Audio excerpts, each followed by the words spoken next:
మీరు కూడా ఇలానే ప్లాస్టిక్ కవర్స్లో పార్సిల్ చేసిన టీని తాగుతున్నారా? వేడివేడిగా ఉన్న ఫుడ్ని ప్లాస్టిక్ లంచ్ బాక్స్లో తీసుకెళ్తున్నారా? అయితే ఈ వీడియో మీకోసమే.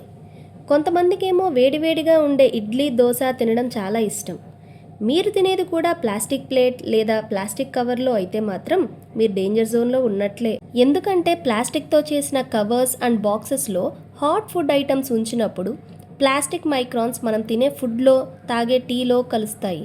అవి స్లోగా మన బాడీలో మరియు బ్లడ్లో కలిసిపోతాయి. దీనివల్ల మనకు తెలియకుండానే అనేక డిసీజెస్ బారిన పడతాం.